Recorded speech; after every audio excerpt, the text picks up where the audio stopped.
श्रुतिस्मृतिपुराणानाम् आलयं करुणालयं नमामि भगवत्पादशङ्करं लोकशङ्करं शङ्करं शङ्कराचार्यं केशवं बादरायणं सूत्रभाष्यकृतौ वन्दे भगवन्तौ पुनः पुनः।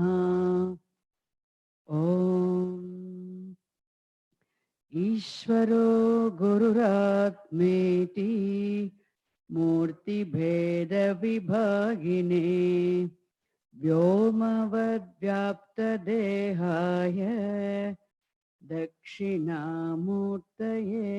नमः। ॐ सहना भवतु सहनौ भुनक्तु सह वीर्यङ्करवावहै तेजस्विनावधीतमस्तु मा विद्विषावहै। ॐ शान्ति शान्ति शान्तिः।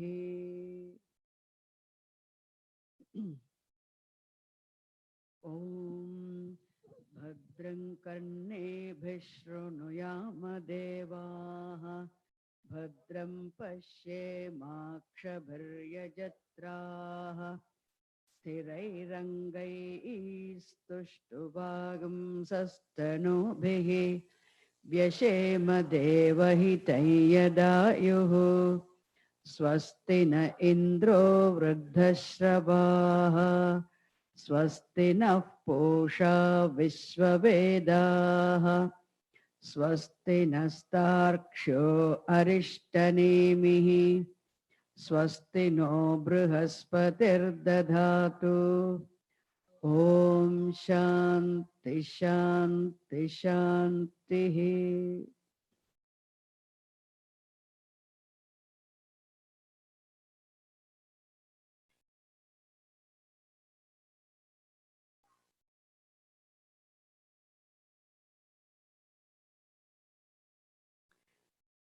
धनुर्गृहीत्वा उपनिषदं महास्त्रम् धनुर्गृहीत्वा उपनिषदं महास्त्रम् शरं ह्युपासानिशितं सन्धयीत आयम्य तद्भावगतेन चेतसा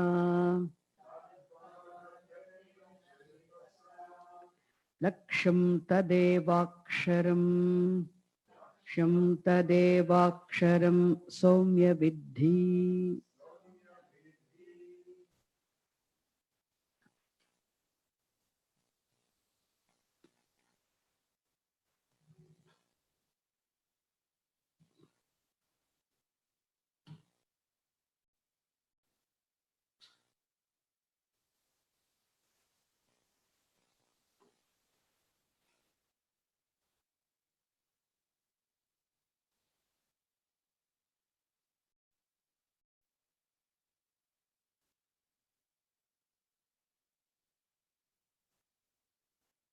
प्रणवो धनुः शरो ह्यात्मा ब्रह्मतल्लक्ष्यमुच्यते अप्रमत्तेन वेद्धव्यम्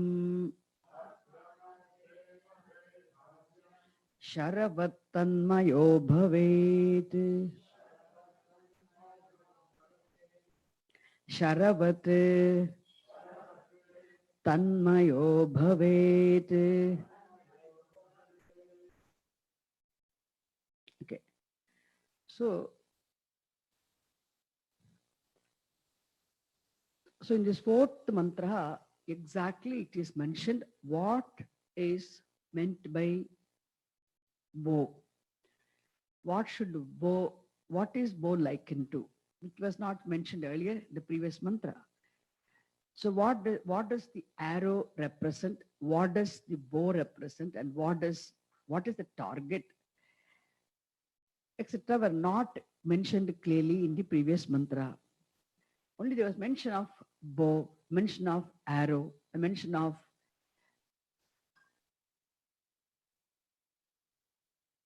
the target. But what exactly is the target, what exactly is the bow, etc., were not mentioned. Only here in this fourth mantra, it is made very clear. This bow is actually represents, bow stands for the Vedanta Shastram, the Pramanam. So Pramanam, again, there again, representing the Veda Shastram, we have Omkaraha. So Omkaraha is known as Pranavaha. Pranavaha Dhanuhu. What is Dhanuhu? Bow is Pranavaha. And here, before we enter into the actual text, this is a side note, which I have already mentioned it to you. As part of this class, I'm telling you again. Why Omkaraha is known as Pranavaha. This I told you 2 times, 3 times, I think, before. If you take this word Pranavaha, Navaha, the dental nakara, if you put Navaha, is another word for Nama, name. If you add this prefix pra to Navaha, the dental nakara becomes cerebral nakara, Pranavaha, a unique name.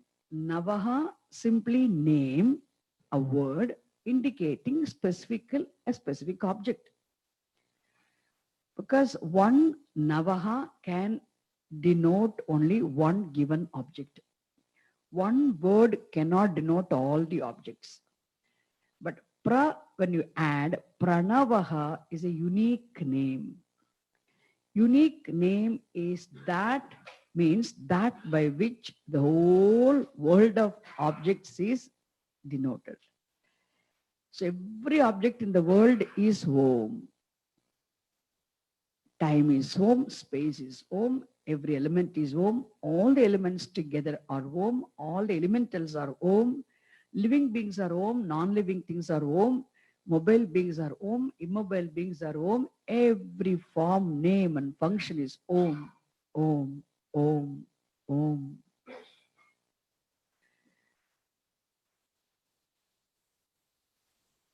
Because Om is a sound symbol of Bhagavan. Everything is Bhagavan, you can say everything is Om. That is why it's a unique name, a unique word which denotes, stands for all the forms, names and all the forms. One word stands for one object, it is simple, ordinary name. One word stand representing all the forms is a unique name, Pranavaha. And the derivations comes like this. Prakarshena nuyate anena iti Pranavaha. Prakarshena nuyate anena iti Pranavaha. So Pranavaha is a unique name by which everything in the universe is denoted. Okay, and this Pranavaha is what? Omkaraha. The Omkaraha is Dhanuhu. Omkara is the bow. So here, so this analysis of Omkaraha can represent the Vedanta Shastram in general. So Omkaraha consists of 3 syllables, which you already know very well. How is Omkara? So Omkaraha stands for the entire world. In the physical world, Ukara U stands for subtle world, and Makara stands for the unmanifest causal world. So Akaraha represents physical world. Ukaraha represents subtle world, and Makaraha represents causal world. So when a person analyzes Omkara in this way, one can definitely recognize oneness with the Brahman, isn't it? This is one way of seeing oneself being non-separate from Brahman, because everything is Brahma. I'm also part of this universe. I'm also Brahma. So the meditation process is indicated by the words we're going to see later on in the Bhashyam.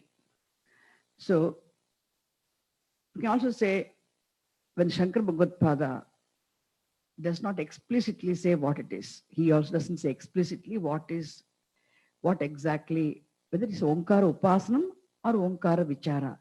He doesn't say explicitly. Anyway, so Shravanam, Mananam, Nididhyasanam.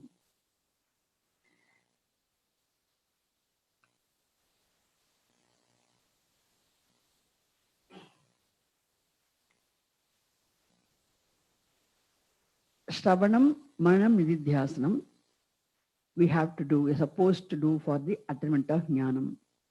And definitely there are many obstacles that can really block the way a person, block the way.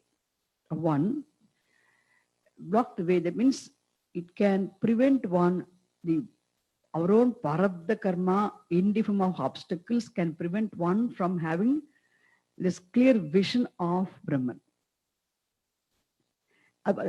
It can block the way of a person of recognizing from recognizing the Brahman.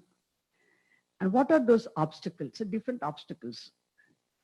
One is Deha Vasana. Deha Vasana, then Vishaya Vasana, Shastra Vasana.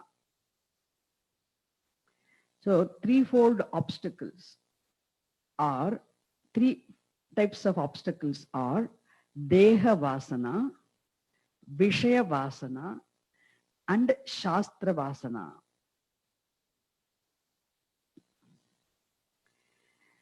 To tackle this threefold vasanas in terms of obstacles, what is Deha Vasana? So even after having done the Shravanam, even after having done the Mananam, we are not able to, in spite of making efforts to do Nididhyasanam, the Deha Vasana, habit caused error, that I am the body.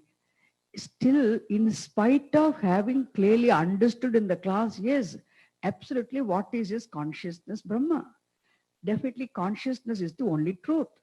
And the entire material world is subject to change. This body, mind, sense complex also comes within the realm of the objective universe, subject to change. We do understand it is objectified by me, it is objective of my knowledge. I am experiencer, different from the body. We listen everything, understand everything, and then definitely I see I is nothing but consciousness. Very clear. Because if I am the experiencer, knower, observer, then who is this observer? Definitely observer, knower, experiencer is subject of experience. She is nothing but consciousness. There's no such a thing called experiencer other than consciousness, the pure awareness. This is a fact. Repeatedly we're listening. The experiencer, etc., is only a qualification from the standpoint of the known thoughts. Really speaking, there's no experience other than consciousness. Therefore, I has to be resolved only in consciousness. I clearly see this. But therefore, I am Brahma, Aham Brahma Asmi means this I is Brahma. Like wave is water, I is consciousness. This is a fact. We do listen and listen and listen, understand. And we must be able to dwell upon this fact repeatedly. Are we able to do it? Even if we try to do also, the strong identity with the body because of the age-old habit of identifying body identity is not resolving. Deha Vasana. I am the body. I am fat. I am thin. I'm upset. I'm hungry. I'm sad.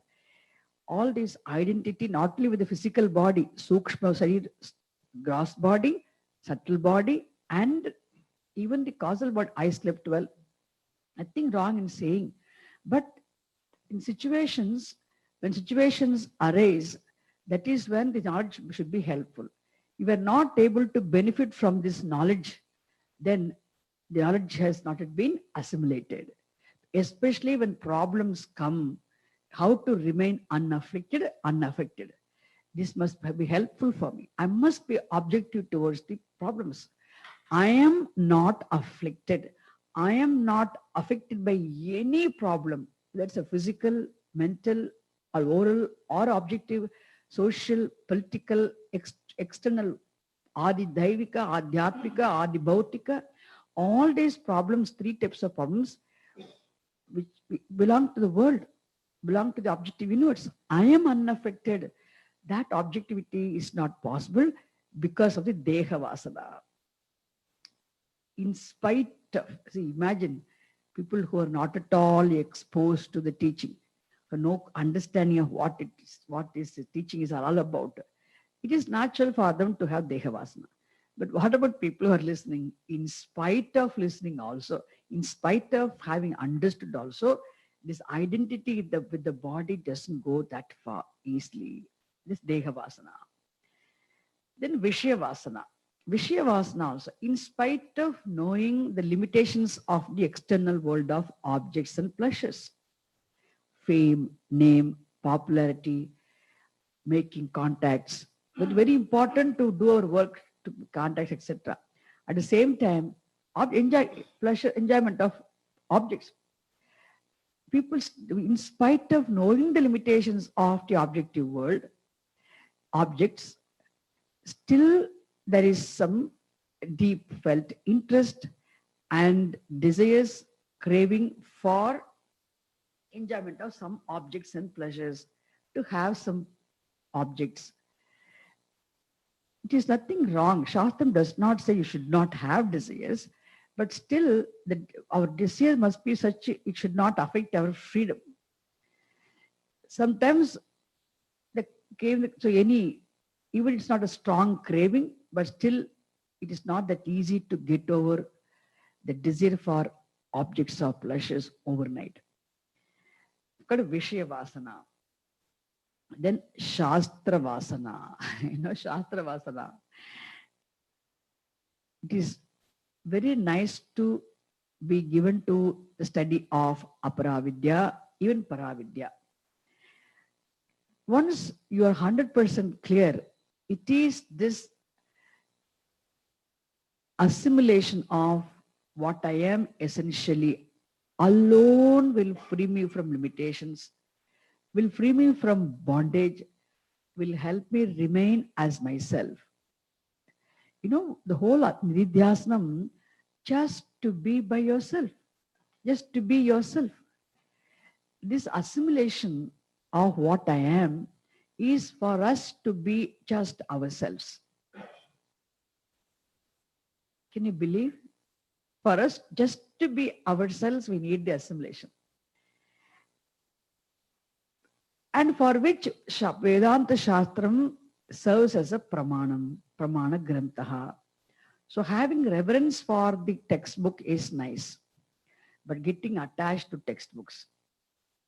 And then not only that, sometimes the craving for language, craving for the knowledge of language, craving for studying the language for the sake of understanding the content in it is nice.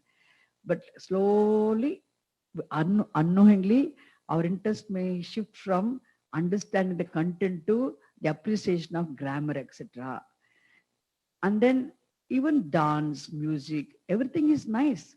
But what happens, without or not, we get attached to those things also. So we lose the track. When you get into the bus or car to reach a point. So you have to get into the vehicle to reach some destination. But what happens after getting into the car or bus, you forget where you have to land. You like the car journey very much. So you want to be sitting in the car itself. This is what now losing sight of one's goal, the purpose. That also happens because of this Shastra Vasana. So even use the Shastram to attain the vision of the truth, But again, very difficult. Whichever we use, our mind is like a, I think that day I was started talking about, I forgot to tell you. Our mind is always like a creeper, so looking for something where I can lean on. Like a creeper, it can never stay by itself. So somewhere or the other, the mind wants to lean on. It can be language, it can be grammar, it can be poetry, it can be prose, it can be music, it can be dance, it can be fine art, it can be language, it can be anything. I can be people. You know why people it's very natural for people to be emotional. We get stuck with so many things, so many things. So it is very important. It's not simply studying Shastram is not at all enough. Imagine if we do not study Shastram at all, we will not even know the value of Dharma. So Shastram is so important to hold on to tightly in the beginning for us to be in the right track. At the same time, we should never lose sight of our purpose. There is Shastra Vasana. Like this, all these three types of obstacles are mentioned here.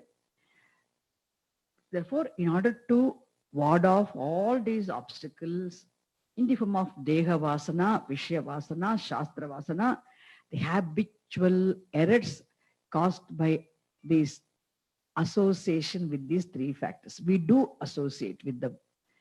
We cannot study Shastra without the Shastra.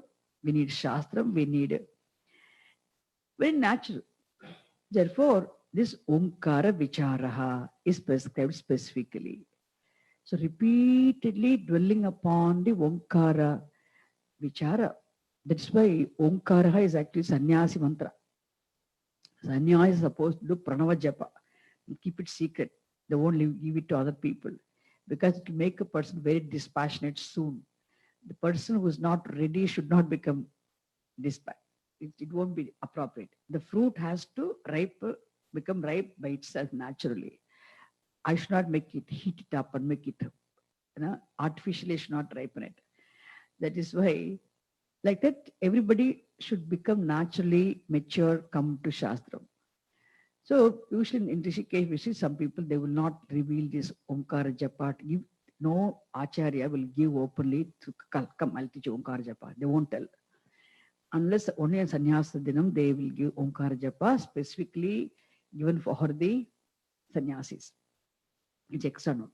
What I'm saying, so Vichara, this inquiry into the Omkara, repeatedly dwelling upon the meaning of Omkara is a contemplation. Contemplation is for to get rid of these, even after doing Shravanam and Mananam, even when a person is not able to enjoy the benefit of that jnanam, in order to assimilate the teaching, thereby to enjoy the benefit of the teaching, one has to do this vicharaha. Therefore, Omkar vicharaha is prescribed here. We should take it as vicharaha. Omkaraha.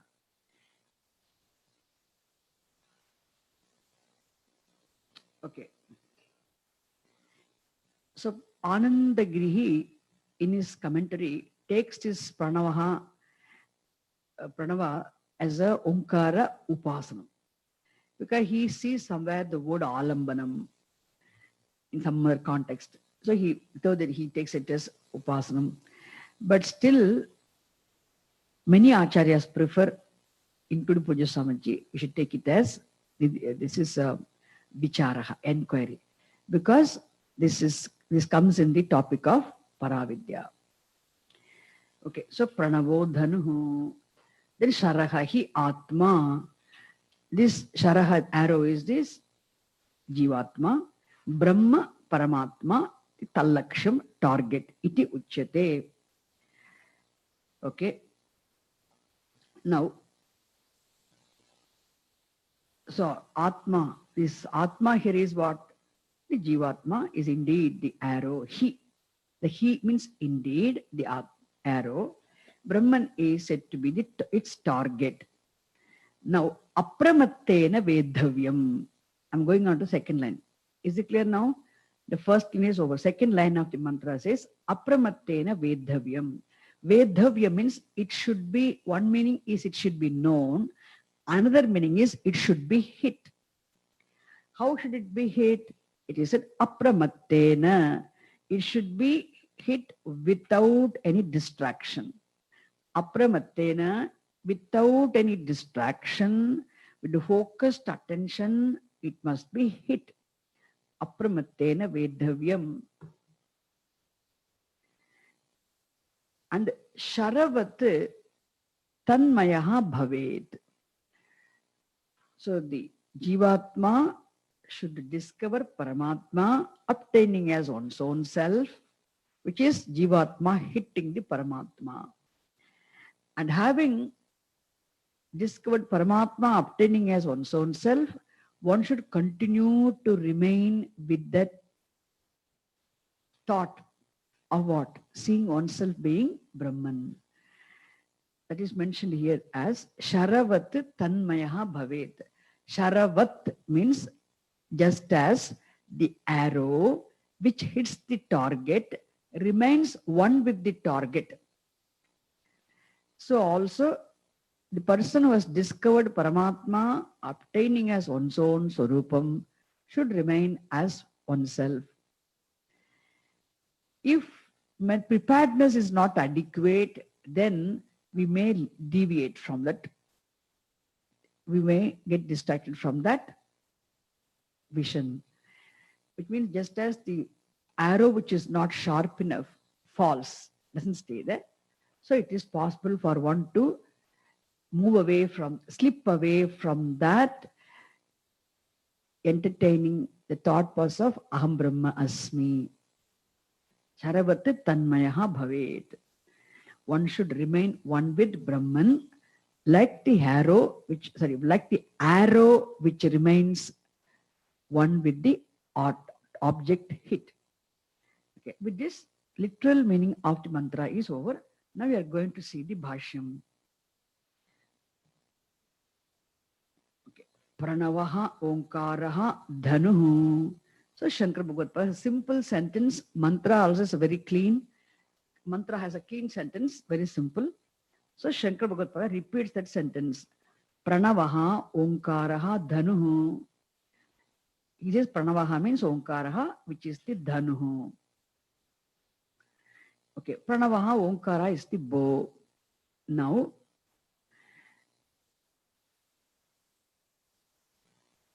Yatheshvasanam Lakshye Sharasya Pravesha Karanam Tatha Atmasharasya Akshare Lakshe Pravesha Karanam Onkaraha.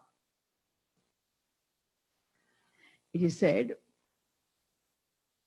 just as the place from which the arrow is released, I'm literally translating, okay? Yatha Ishu Asanam Lakshye Sharasya Pravesha Karanam Tatha Atma Sharasya Akshare Lakshe Pravesha Karanam Onkaraha. So just as the bow, the seat of the arrow becomes the cause for the arrow to enter the target.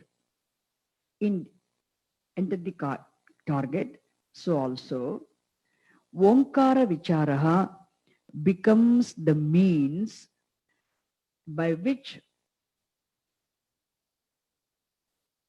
the Jivatma arrow or the mind enters the Paramatma. So in shooting an object by an arrow, bow becomes nimittam. Bow becomes the cause. So he says, the first sentence is, just as the bow, the seat of the arrow, becomes the cause for the arrow to enter its target. So also, Omkara Vicharaha, enquiry into the Omkara, becomes the means by which this Jivatma arrow enters the target called Paramatma. The Aksharam Brahma. This is the first sentence translation, clean sentence.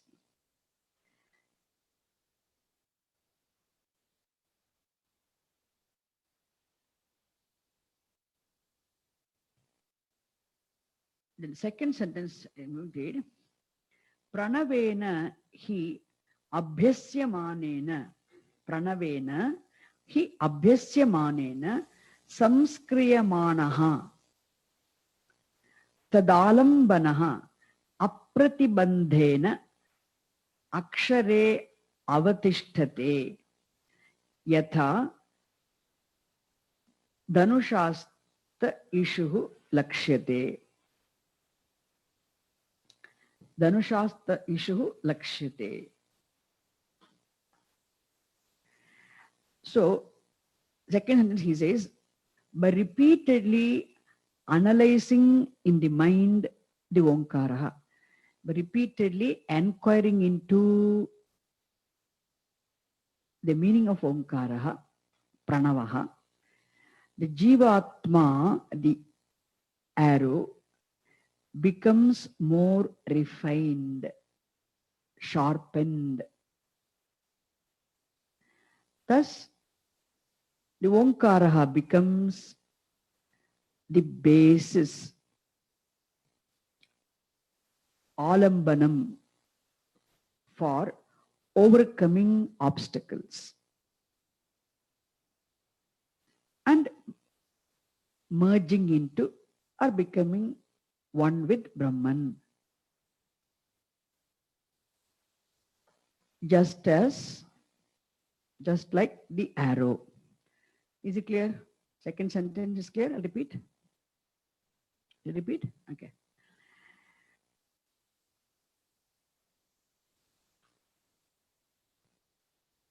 See, by repeatedly dwelling upon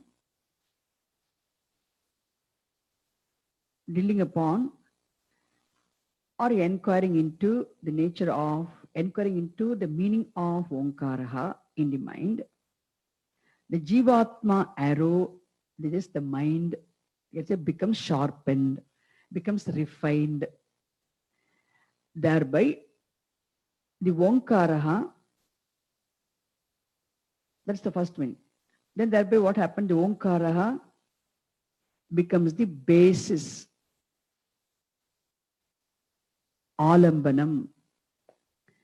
Omkara becomes the basis, the alambanam, for overcoming the obstacles,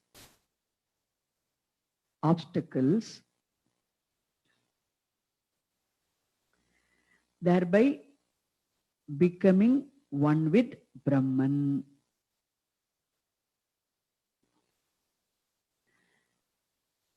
Just like the arrow which has been released by the bow enters the target and remains in it.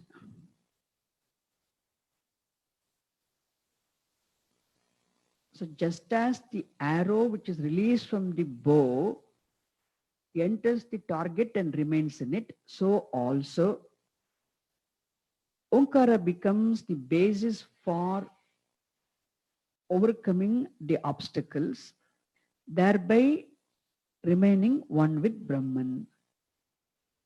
Is it clear? Yeah, I'm literally talking putting it what exactly is there. Yes.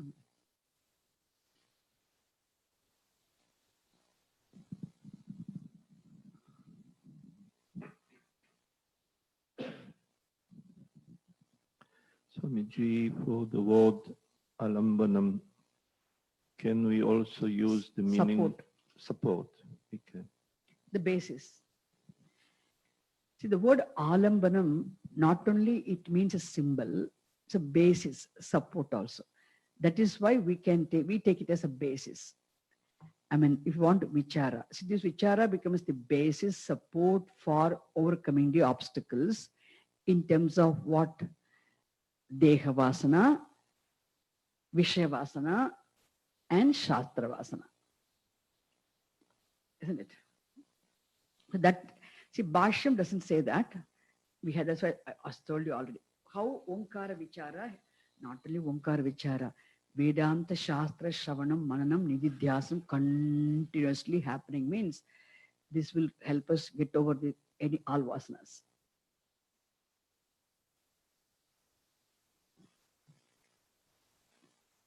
Okay.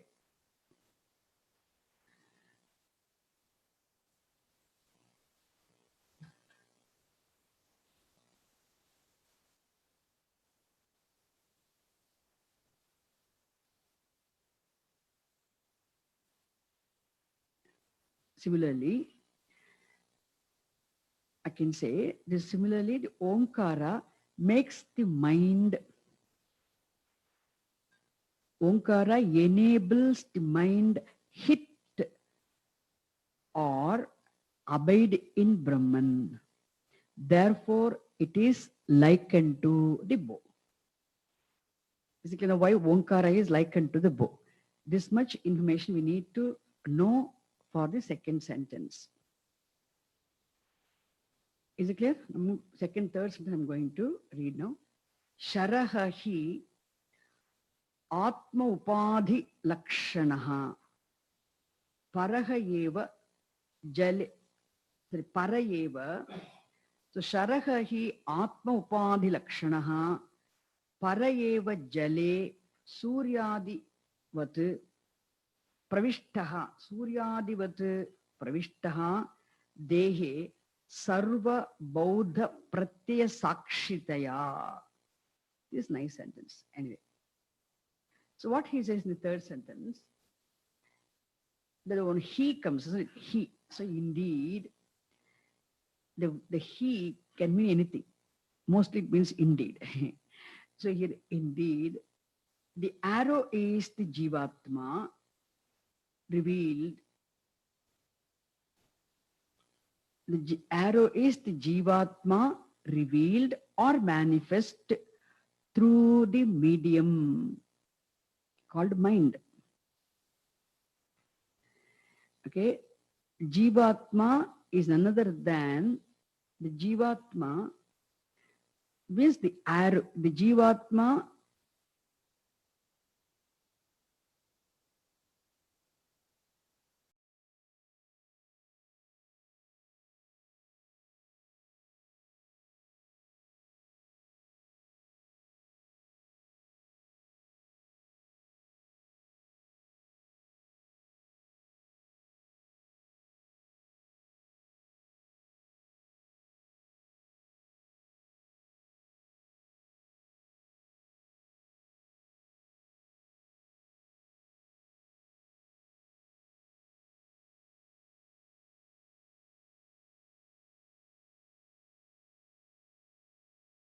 called thought is Jivatma, likened to an arrow.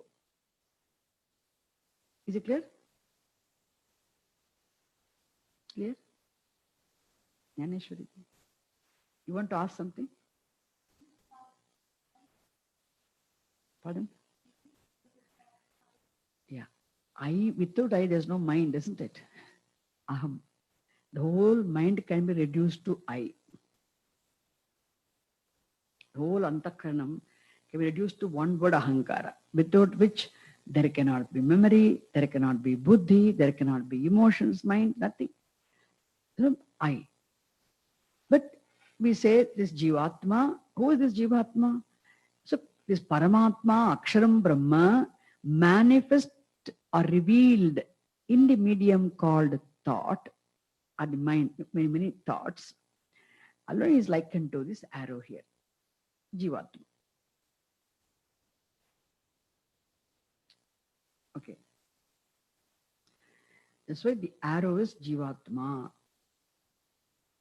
likened to a Jivatma, which is the the manifestation of the consciousness obtaining in all the thoughts, obtaining in the mind which is the medium of manifestation, which is Paramatma itself.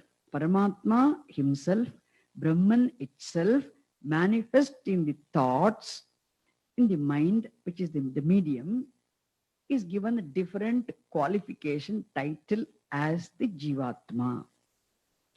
It is this Jivatma which is likened to this arrow. Okay. Now I'll read it. So we can also say Brahman as though enclosed. Who is this Jivatma? Is Paramatma or Aksharam Brahma, which alone is as though enclosed in a body. His body, mind, and complex is called Jivatma. Like what is pot space? The space as though enclosed in a pot. Like that, the Jivatma is nothing but pure consciousness, all-pervasive consciousness implied by the term Atma or Brahma, as though enclosed in body, mind, and complex, is Jivatma. But specifically, we prefer this one. Why? The consciousness revealed or manifest in the arriving, departing thought medium, which constitute the mind medium. Okay, because that is where we have to recognize. That's the better meaning. Okay, that's what I want to tell you. Okay. So, for which Shankaracharya gives an example, beautiful example he gives. What is the example? Parayeva jale suryadivat iha pravishtaha dehe sarva baudha pratyaya sakshitaya. Very nice. He says, just like one sun, one and the only sun, just as one and the only sun enters into many pots of water, or many pots filled with water. See, water has only one water. Water does not have many parts. But when you only one substance called water filled in many parts become what? As the many parts filled with water. So the one and the only sun here appearing in, just as the one sun enters into the many, many pots filled with water in the form of reflection. So also, one Paramatma, that is one and only consciousness, enters many body, mind, sense complexes, which serve as mediums. So this consciousness enters as Jivatma. The only consciousness implied by the term Paramatma or Brahman enters into many, many, many body, mind, sense complexes. Or you can say mind also. I prefer all the. As though the one and the only sun enters into the many parts filled with water in the form of reflection. How does sun enter into the pot filled with water? Not really, in the form of reflection only. Isn't it? Not real physical entry, as though it has entered.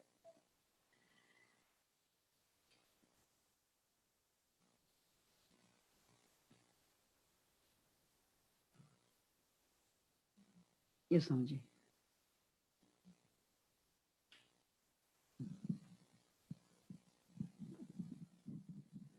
Swamiji, is the word pratyaya used here? Swamiji, the word pratyaya has many meanings. And here it's a thought modification. See, pratyaya is a thought modification with which alone consciousness with the pratyaya constitute the cognition. Yeah. That's why I use the thoughts. Vritti samjhe. Pratyaya is another word for vritti. Shankar Bhagavad usually he also uses the term vritti, but here he uses the term pratyaya. So, Sharaha hi upadhi lakshanaha. Sharaha hi atma upadhi lakshanaha. Paraha eva jale suryadivat iya pravishtaha.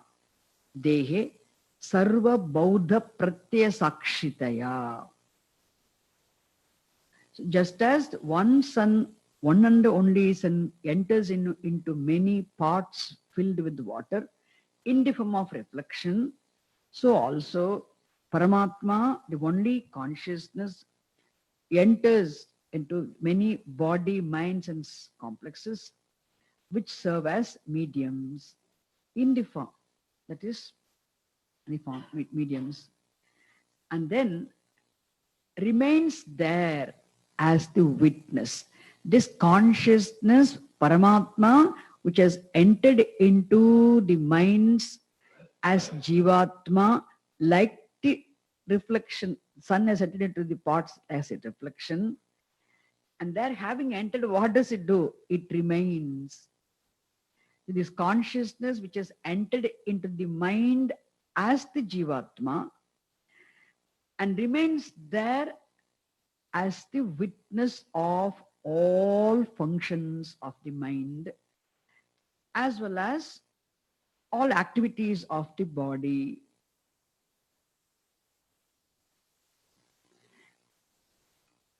Here we have to understand, because all body's functions are also connected to the mind. See, all our physical activities are connected to the mind through sense organs. Therefore, all physical activities and all the mental activities, all sensory activities, all functions and activities, okay, voluntary and involuntary, all are possible because of this, the entry of Paramatma into the mind as Jivatma. And this entry is not physical entry, how we all enter into this room. That is why he wanted to give some better example. Just as Suryaha yatha pravishati jale, just as the one sun enters into so many pots filled with water in the form of reflections, which means we see Jivatmas are many. You see now, why Jivatmas are many? Jivatmas are not actually many. One and only Paramatma, when gets the Jivatma qualification, becomes many. Because of the, just as the pots filled with water are many, the reflections of the sun are many. Even the sun is one. Source of reflection is one and the same. But the reflections are many. Mithya reflections are many, but real sun is one. Similarly, the source of manifestation is one and the only consciousness. The reflections seem to be many because of the media are many. The minds are many. It is not mentioned, I'm just adding it. Okay, we have to see separately Jiva Swarupam. What is exactly the difference between Jivatma and Paramatma? You look at Jiva, Paramatma is one, Jivatma seems to be many. And Paramatma is motionless.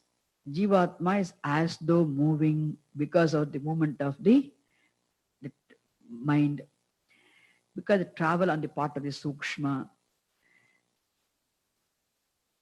And Paramatma is always there. Jivatma comes and goes. Why? When the reflecting medium goes, Jivatma also goes. Reflecting medium is there, Jivatma also as though comes and goes. Certain features are there. Even though this Jivatma is essentially none other than Paramatma, what is the difference? Jivas are many because of the reflecting media are many. And the Jiva appears and disappears Because manifestation, reflection is possible only when the reflecting medium is. So jiva as reflection means what? Is dependent on the reflecting medium. Without the reflecting medium, there cannot be reflection. So jivas are many. Jivas come and go. Jiva means what? Only the reflection, okay? And jiva is just dependent on reflecting medium. And jiva is moving when the reflecting medium moves.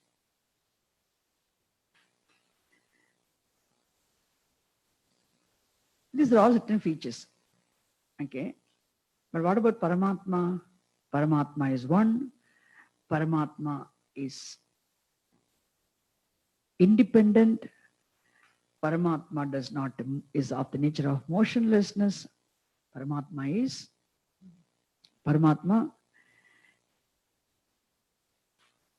is one and independent. Now we have to say, is there such a Jivatma? There is no such a Jivatma really. Therefore, what are you then? You have to say, Aham Paramatma, Aham Brahma Asmi. Yes, Samji.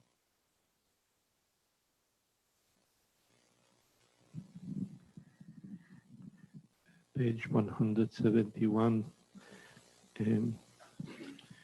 English translation, the top of the page. Yes, Samji. Here Panoli is using the translation of witness of all intellectual impulses.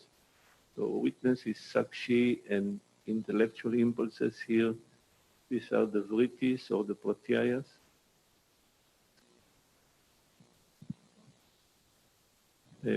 Witness of all intellectual witness. I haven't read the English one. Oh, okay, okay. So, where, which subject? Where? It's page 171. Yeah. It's the third line from the top. Yeah. And it's a part of the census which says that the Supreme alone, the Paramatman that has entered into the body, becoming the witness of all intellectual impulses. Yeah, he says he witness of the whole mind. Witness of the mind is enough. He says, Buddhi Pratya, Baudha Pratya Sakshitaya means witnessing. The word buddhi can be taken as a mind as a whole also. Witnessing all the cognitions. Witnessing all the arriving, departing thoughts in the mind. So I said as the witness. So one consciousness enters into the many body dimensions complexes which serve as media in the form of Jivatma, and remains there as the witness of all the functions of the mind. I prefer this. Now all functions of the mind. Who is the witness when the memory is there? Who is the witness of the memory? Who is the witness of your knowledge? Who is the witness of your emotions? Who is the witness? The only witness of all functions of the mind, which means all the vrittis, all the thought modifications, arriving, departing thoughts. So it becomes complete when I say the mental functions. Thereby, we have to supply this. Commentators write this also, Samji. Not just the thoughts alone. Thereby, my Atma is a sakshi for all the physical activities also. We know what we are doing, physically what we are doing, what we are mentally doing, everything is known to us. The sakshitaya.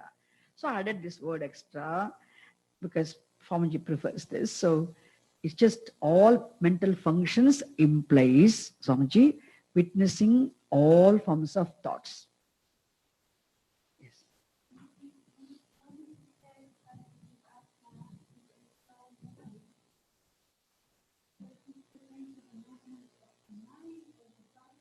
Which one? Jivatma?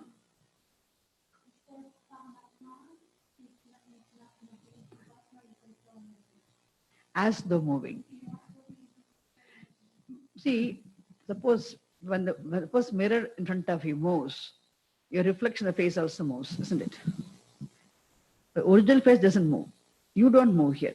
But the mirror, the reflecting medium, the mirror, suppose imagine the mirror is moving. The face looks moving, isn't it? Not the original face, the reflection moves. So the movement of reflection is because of the movement of the reflecting medium. Similarly, here also, this Paramatma is obtaining as Jivatma is as though moving because of the movement of the Sukshma Sharira. The Jiva travels, the Sukshma travels, isn't it? The Sukshma travels, it's as though Jivatma is traveling. Jivatma means the reflection is moving, which is reflection of consciousness, manifestation of consciousness. Yes, Swamiji. Is it clear now? Have I made it very clear? See, Baudha Pratyaya Sakshitaya, instance of witness of the thoughts, arriving, departing thoughts, obtaining in the intellect, he says. So I take the intellect as the mind as a whole. It is there as the witness of all functions of meditations. All functions of the functions connected to the mind, and through also activities of the mind, body connected to the body being connected to the mind through the sense organs. Yes, Swamiji. The last sentence, page 171, the first paragraph in this page, last sentence, Adi Shankaracharya says, for those who desire to concentrate their minds, it becomes perceptible as the self. I have not yet gone, Swamiji. I'm still. Oh, sorry. I have not yet gone. I'm only seeing the. I parted like sentences like third. I have not yet gone to the but part. I have not completed it. I'm still in only half of I have done. Because what I read, I read a bit, I explain and move on to the next part. Sometimes the sentences won't be complete now, but here Shankar Bhagatpa's Bhasham is so beautiful, clean sentences, no ambiguity there, easy to translate. Not too long sentences like how we have long sentences, description of samsara in our Aitreya Upanishad. Long compound sentence with long compounds. These small tiny sentences, clean, neat, easy to translate exactly as it is. If it's a sentence of long sentence having too many compounds, then it is difficult to translate exactly what it is. Of course, we bring in what is mentioned there clearly. What we need to understand, we will do it by breaking into many sentences. Here, there's no need for such thing. Very clean. Again, one more thing I want to tell you something. I didn't read English before. I never read it before. Or occasionally I read. Once in a while I read, look into it. If I like it, I tell you also. Because I'm too preoccupied with so many things, so I didn't have time to look into it. I just say on my own. The word impulse, Swamiji, I do not prefer because pratyaha does not mean just the impulse alone. You all know the meaning of the word impulse. Pratyaha means a thought modification of vritti. And the vritti is not just one type of vritti. Not just the impulse, not just the emotion, not just the cognition. Varieties of cognitions, varieties of thought modifications constitute our whole antahkaranam. And there we compartmentalize, we separate them as, oh, these thoughts come under the category of memory, these thoughts come under the category of intellect, these thoughts come under the category of mind, and this particular thought is ahankaraha.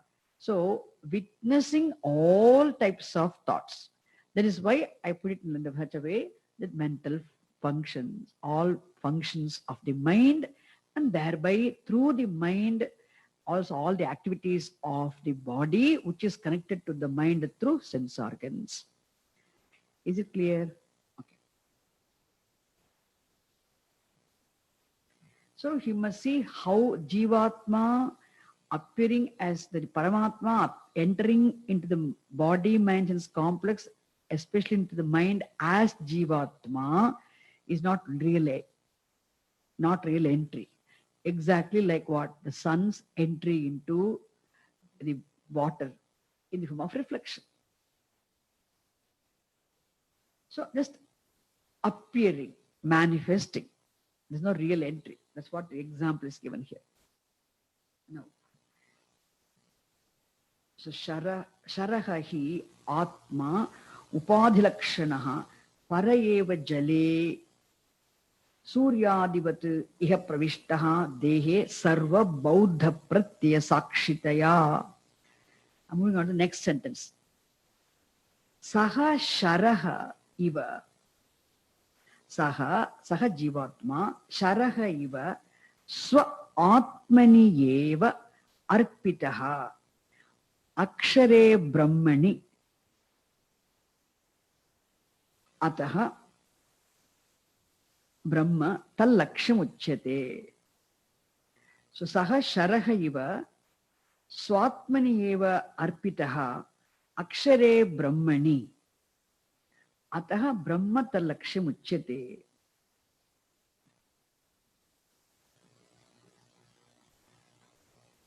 So lakshya iva manas samadhi samadhitsubihi atma bhavena lakshamanatvat.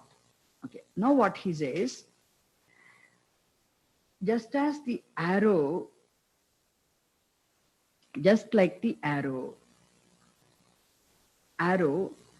when the arrow only when it is sharpened, the sharpened arrow when it is released hits the target and stays in the target, isn't it? The arrow, if the arrow is sharp enough, then the adequately sharp arrow alone hits the target and remains there in the target. Similarly, he says, the very same Jivatma Sakshi, he uses the term Sakshi, the very same Jivatma obtaining as the Sakshi through a sharpened mind or sensitized mind, refined mind,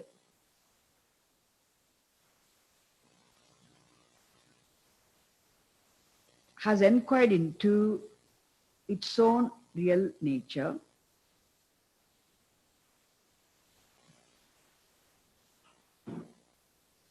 so the very same Jivatma obtaining as the Sakshi through the sharp, sensitized, refined mind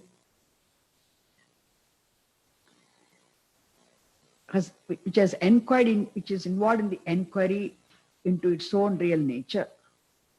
This Aksharam Brahma hits the target, Laksham, the Brahman, in the form of the thought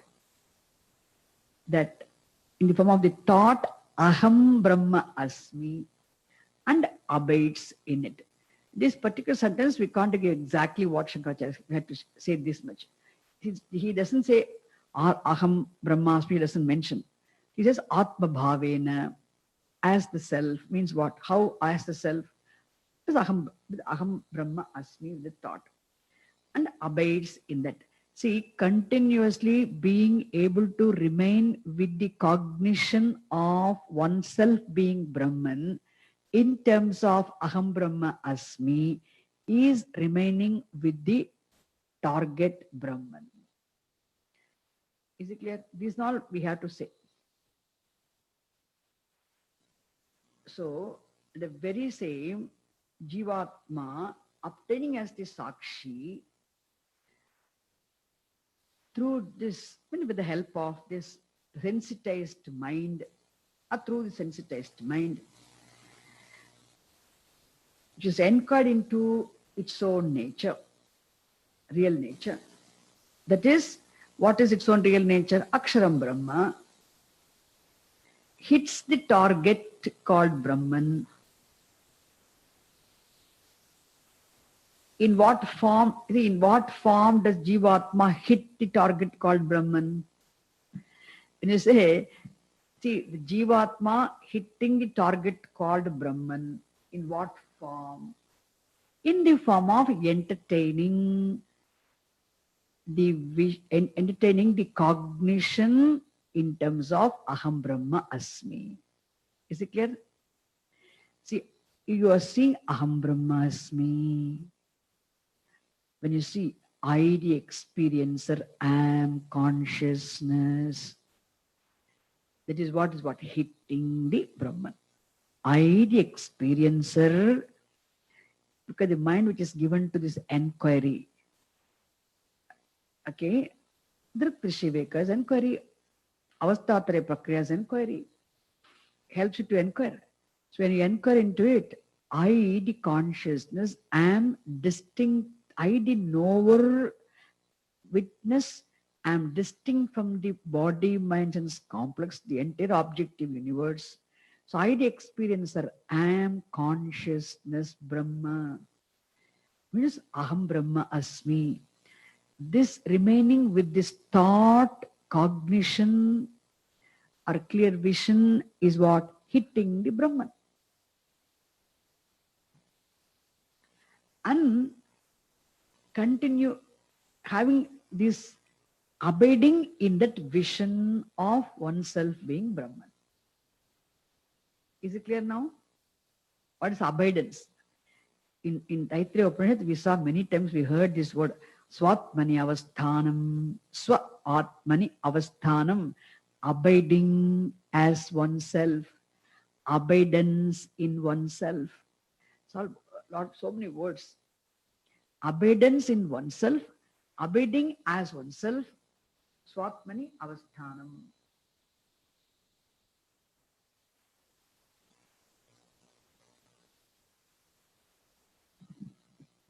And thereby what happens? And thus thereby dissociates itself from the mind. Dissociating itself from the mind means what?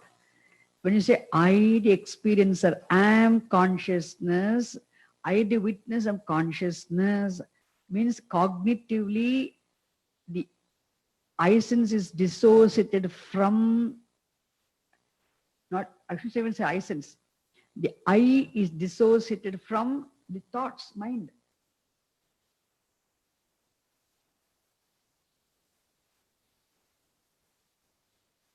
Thereby, the Jivatma joins its target Brahman. Suppose why Brahman is called target. Why Brahman is known as target? It is because just as an archer aims at the target, Brahman is targeted, aimed at here. See, any archer targets the object, isn't it? Has a target. So here Brahman is targeted. What is to be arrived at finally is what? Brahma. Therefore, Brahman is said to be Lakshyam, target. Is there any doubts here? Should I repeat anything here? I can repeat it, no problem. So the Jivatma, the very same Jivatma, are the witness, appearing as the witness, inquiring into its own real nature through the mind.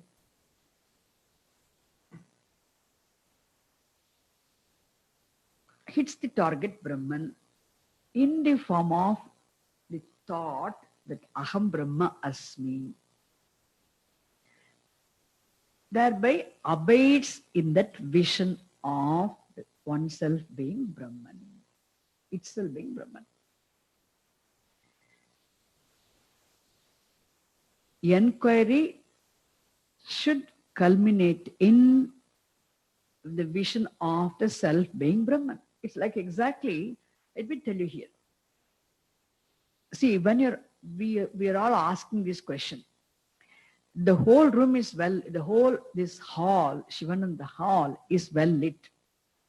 How come all the things colors are shining, orange colors are shining, yellow color is shining, and all the whole room, all opaque things are shining, and that thing is covered in darkness? How is it possible? The simple answer is, the room is well lit because there's illumination. And that illumination is there means there must be illuminator. And who is the illuminator? If you inquire, the inquiry will culminate in what? Seeing the fact of illuminator being the very all illuminating light. There is no such a thing called illuminator apart from other than the light. Similarly, you say illuminator is light. You resolve cognitively, you're resolving the illuminator qualification in the very light and say illuminator qualification is mithya, what is satyam is only light. Similarly, I the experiencer witness. Who am I? So this inquiry with the help of the Shastram, you, how do you do? Inquiry is done where? Only in the mind. You need the instrument of mind and the instrument of inquiry. So through the mind, with the help of the mind, when the inquiry happens, you arrive at what? I, the experiencer, am none other than Brahma, the consciousness I inquired into. Who am I? It will culminate in the clear vision of the fact that I, the experiencer, am Brahma. I, the witness, am consciousness Brahma. So Aham Brahma Asmi. This is what is hitting target. Then you abide in that vision of yourself being Brahma. That is abidance in Brahma, means that arrow remaining with the, staying with the object. Is it clear? So with this, the Bhashyam in page number 170 is over. Now we're moving on to the next page 171. Sometimes it's nice, like Swamiji asks, you also can go through this, you can ask, because we try to give exactly how much is said there. That doesn't mean Swanology has not done a great job he has done. Just I bow to his feet. I prostrated his feet. But what I'm saying, sometimes they want to be very brief. They put it. The word pratyaya in different context, not just mean only impulse. It means all forms of thought. If you take it as a mental, why they say impulse? One more thing I tell you. If a thought rises, itself is impulse. In Jnani's mind, thoughts will not even rise. There's no need because there's no desire, there's no anxiety, there's no fear, there's no sense of insecurity. Absolutely undisturbable mind is Jnani's mind. Therefore, wherever thoughts rise, people like us in the thoughts do rise. And that's called impulse. So that's other way of looking at it, why he translated it as impulse. From the standpoint of a Jnani's mind, what all of our thoughts are impulses only. Because it is expression of some disturbance. See, we have to talk. Suppose something is happening in India, or I said yesterday, Bhumi Puja is happening. And that creates some disturbances, some emotions. And you come here and express. So it's not, of course, not bad in anything. What I'm saying, it is natural. For us, so many things around everything we associate with, we are in touch with, contributes for triggering the thoughts already which are there in our mind. The Jnani's mind is unshakable. Whatever is happening, undisturbed mind, non-disturbable mind. Therefore, even ordinary thoughts, Swamiji, from the standpoint of a Jnani, you can look at it as impulse. See, I had to give so much explanation. Otherwise, impulse means we will simply translate it as impulse. If you take it as impulse, why I'm saying phonology's translation, why it is given that way. The very function of any thought rises means disturbance in the stillness of consciousness. Rising of thought is looked upon as disturbance in stillness of consciousness. Like rising of wave is disturbance in the stillness of water. See, I never thought of telling these things in the class. Suddenly it comes now. So the rising of thought wave is a disturbance in the stillness of water. Similarly, rising of thought is a disturbance in stillness of consciousness. So what causes the disturbance? Isn't it? Something that is possible only if ajnanam, slightest degree of, even in Jnani's mind, sometimes Jivan Mukta's mind, things can happen. Therefore, I'm not saying thoughts should not arise. There's a way of looking at all the thoughts as impulses. Otherwise, the impulse, in the literal sense, is different meaning. Understand? When the undisturbed stillness is disturbed, then look at it as impulse. Disturbance is looked upon as an impulse. Beautiful, isn't it?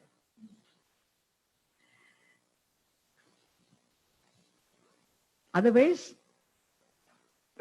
Sakshi means what? Witness of all thoughts which arrive and depart. I really like my own explanation of this because Swamiji was instrumental in asking this question. I didn't want, because if I didn't even read it. Suppose if I simply say, I cannot say impulse, then I will be creating problem for you. If I also repeat the same thing, impulse, if you should understand the meaning of the word impulse as simply impulse, then it doesn't mean only one set of thoughts. No. Any thought is an impulse. How can you look at any thought as an impulse? Only if you look at it from the standpoint of a jnani's mind. Nice, very nice. I'm going to read the next part of the Bhashyam in page number 171.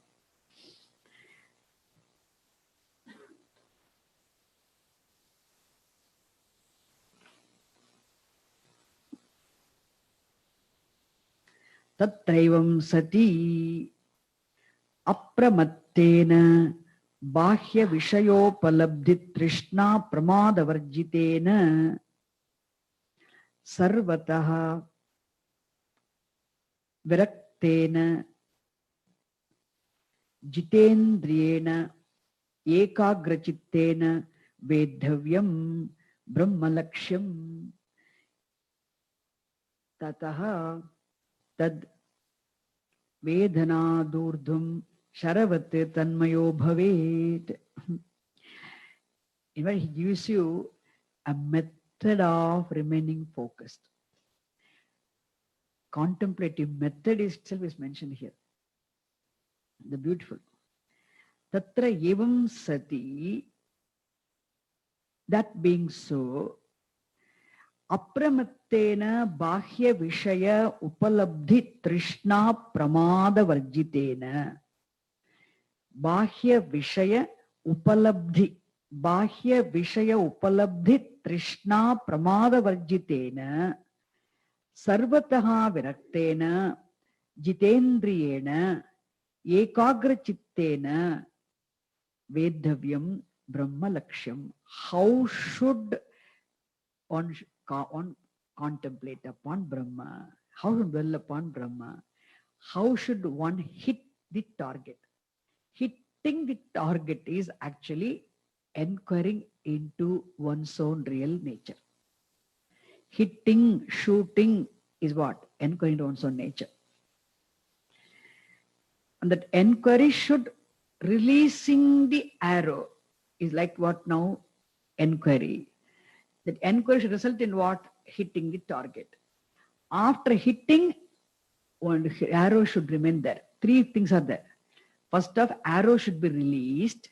The releasing of the arrow is like inquiring into one's own nature.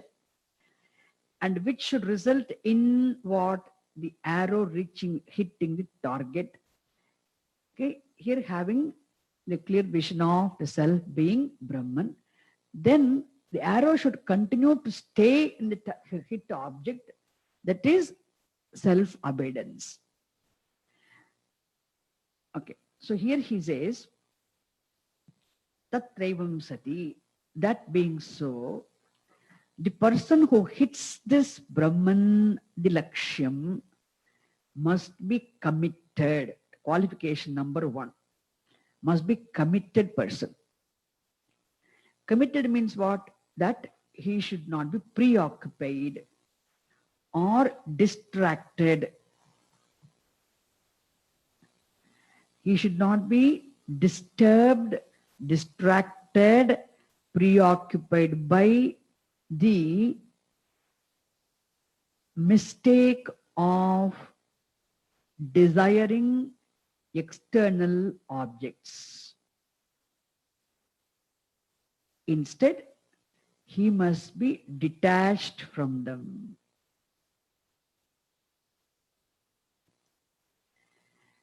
Now we understand why Shama, Dhamma, Uparama, Titiksha, Vairagyam is always said. See, mind must be calm, disturbance-free mind in order to encourage the nature of oneself.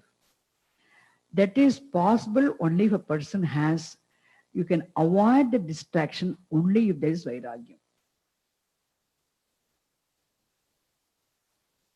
Without Vairagyam, distraction-free mind is not possible. That's why he says, so beautifully he gives, first of all, Bahya Vishaya Upalabdhi Trishna Pramada Varjitena Sarvataha Viraktena. Number 2, Jitendriyena Ekagrachittena Vedhavyam. Beautiful.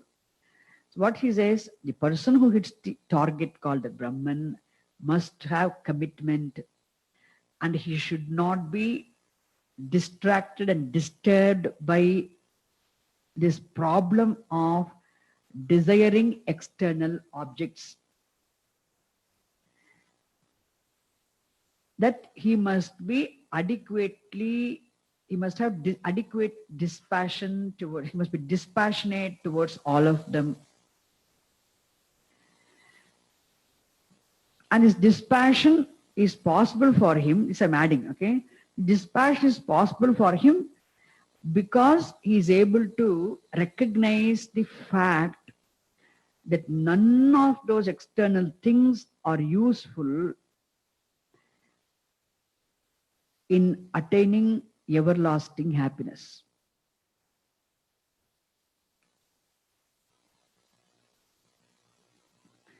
Okay, the next is, and this person also must have conquered all his sense organs, and he must also got certain degree of concentration of the mind, the focused attention. So what he says, ekagra chittaha. See, ekagra chittena means with a focused attention, distraction-free focused attention, and having mastery over sense organs. As a dispassionate person,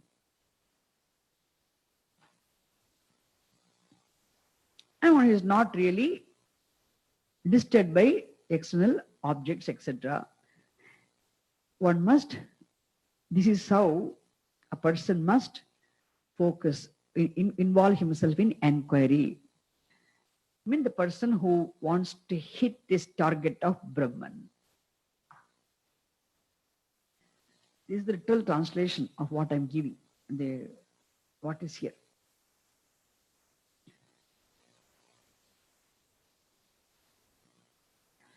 Such a person, if he hits the target, I mean what? If he arrives at Brahman in terms of the vision of Aham Brahma Asmi,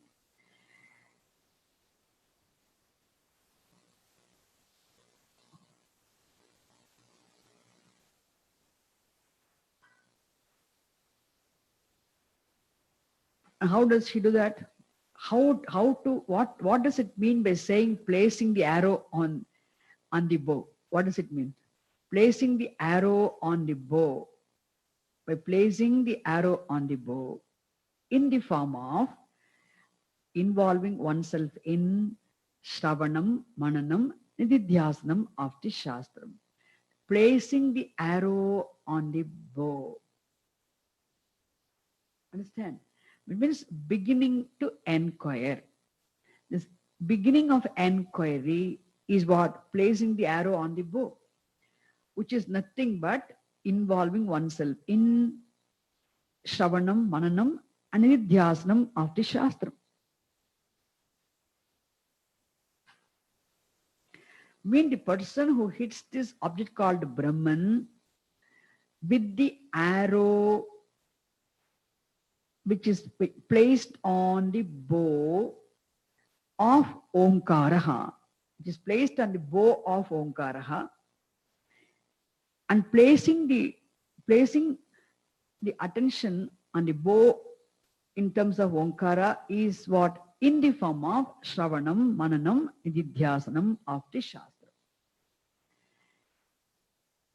Because Omkara is only Upalakshanam here, only just given easily, just to make it simple. So placing the attention in Omkaraha, you place the arrow in the bow. Means you place attention in Omkara, which is placing attention in what? Shravanam, Mananam, and Nidhyasanam of the Shastra. That is how, because enquiry has to, Shastra enquiry is never independent. Only with the help of the Shastra, or the enquiry into one's nature, always with the help of the Shastra. Okay. So it is Vedavyam Brahmalakshyam. Therefore, what happens? The knowledge attained. Once the knowledge is attained, having gained the attainment of, having gained the knowledge, or having the knowledge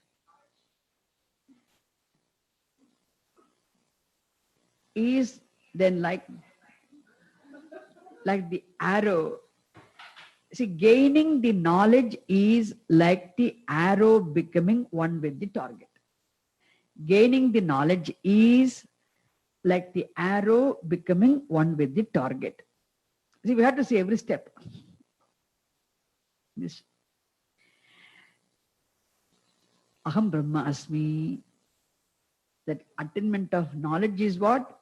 Like the arrow remaining one with the target.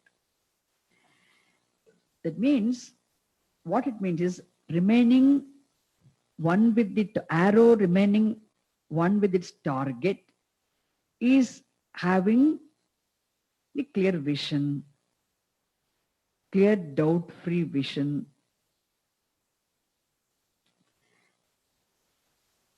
That it is that this person is 100% definite about his vision, that I am non-separate from Brahman.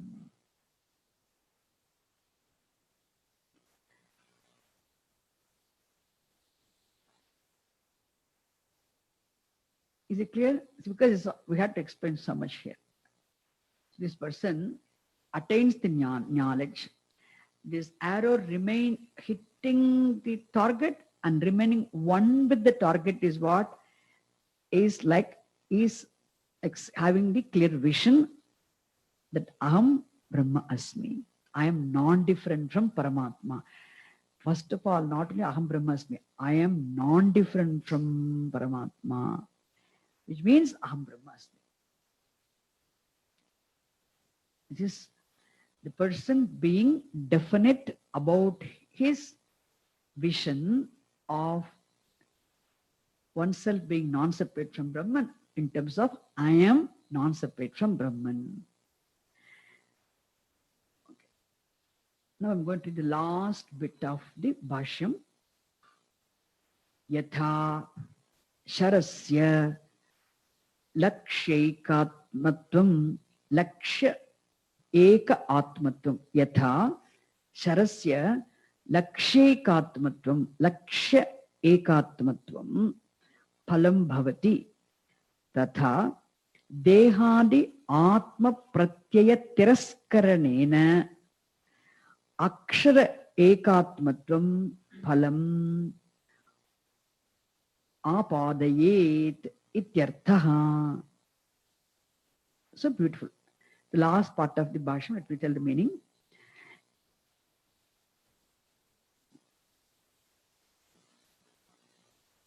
See, just as the success of the arrow consists in becoming one with the target. Isn't it? The success of the arrow consists in becoming one with the target. Similarly,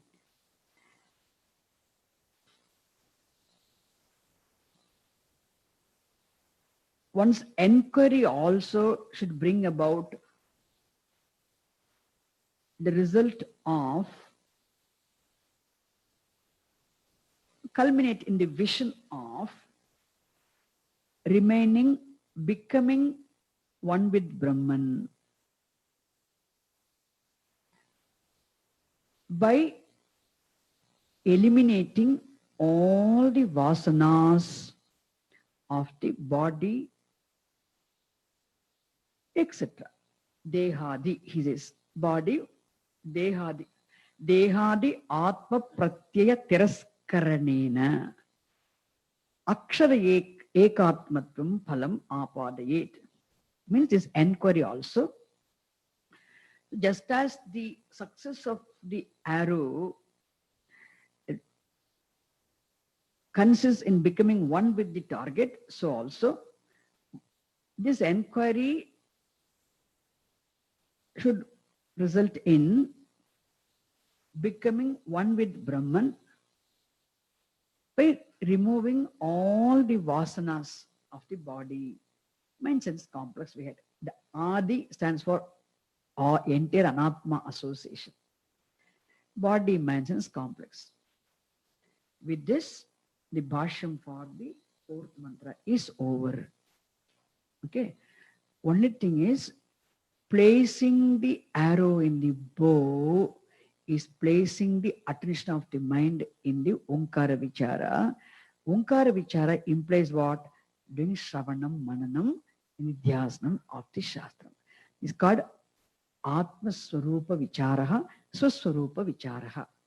The self-enquiry, repeated enquiry is what? Nidhyasanam also. Because without having done Shravanam, Vichara is not possible. One must have done Shravanam, and one must have done Mananam also, which means you're already convinced of the fact that you are consciousness. But it is a clear knowledge, that's all. It is not yet assimilated.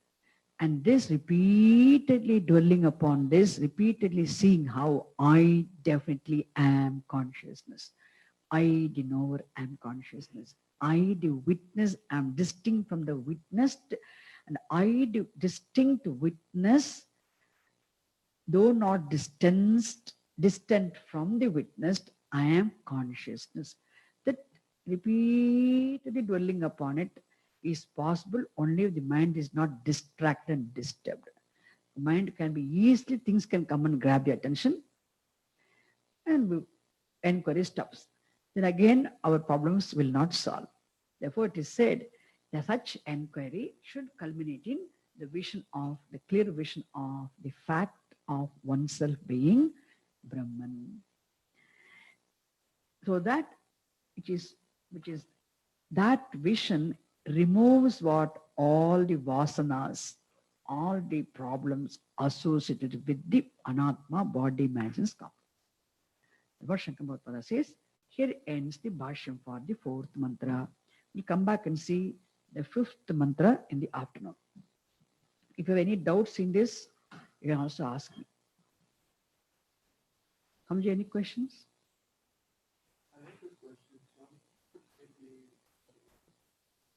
Afternoon session?